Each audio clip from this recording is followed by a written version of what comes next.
Hey, what is up guys? The iPhone 8 and the iPhone 8 Plus. So these things are about to start shipping, and these are the boxes. You can see the little glass details on the front, and there's only 3 colors of this phone right off the bat. Silver, which we have, this new gold, which we'll get into, and space gray. No red and no jet black, at least this time around for right now. But the small detail you may have noticed, the box for this new gold colored iPhone, which I'll call it like a blush gold, is actually not white. It's an off-white, like the cream color on the back of the phone. So the more you know.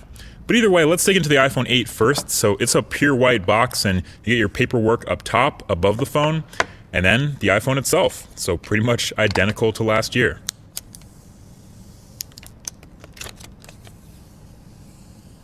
So here's the glass-backed wireless charging iPhone in all its moderately new glory, but we'll put that to the side for a second to look at the accessories it comes with, which, surprise, are exactly the same as last year. I swear this is an iPhone 7s. Wall adapter, ear pods, the lightning audio dongle, and your lightning charging cable.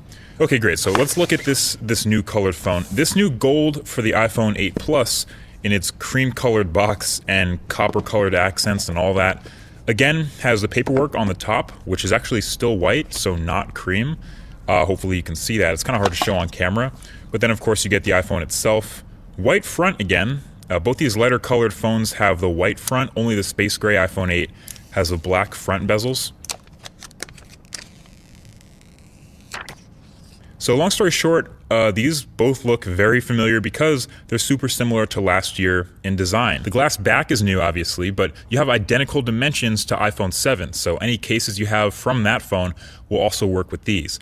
And most of the changes are on the inside in the spec bump, so let's fire this one up. I actually went through the setup process for iOS 11, and it was mostly the same with putting in my SIM card and signing into Wi-Fi and Apple's accounts and all stuff like that. The one thing that was new was True Tone. So you can choose now to turn right on the True Tone color display right out the box or not, which is pretty cool. Of course, you can always adjust that later. So I flew through everything, and once I finished, one of the first apps I wanted to take a look at, like last year, was Geekbench. And Geekbench 4 here says iPhone 8 Plus with the A11 Bionic chip has 3 gigs of RAM again, compared to the 6 or 8 gigs that we're seeing in some Android phones now. But we did that CPU benchmark, and it did pretty damn well, as you can see.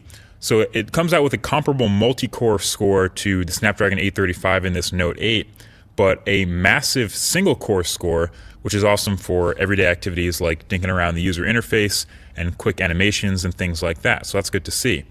And you also might notice the iPhone's display looking a little warmer here.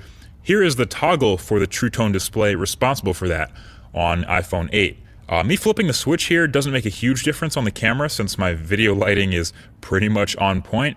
But the True Tone will make a bigger difference in places like outdoors or with more harsh lighting, so that's something we'll explore more in the full review. But that's pretty much what's new with the iPhone 8 first experience. I think the best way to appreciate the slightly new design is to have it next to the same color iPhone 7, which you can see had, since it's metal, like a bit more texture to the aluminum back.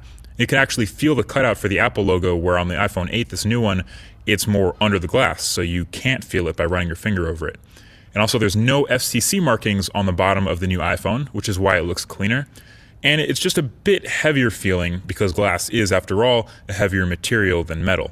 But yeah, I guess what I'm really trying to figure out is this new gold a good color? I mean, I mentioned it in one of the previous videos. The gold kind of looks, I think pale in the middle is the word. The glass, to me, it kind of looks a little bit light, like the rails on the side where it's still metal. I definitely kind of like that. It's a gold metal. The ring around the home button and the ring around the camera cutout, it's a new look. But then the middle of the back just looks so sandy. I don't know. I think I would stick with the silver or space gray on this one. But that's up to you. Let me know what you think. Full review is coming soon, and also iPhone 10 coverage when that's available. But until then, hit that subscribe button. Thank you for watching, and I'll talk to you guys in the next one.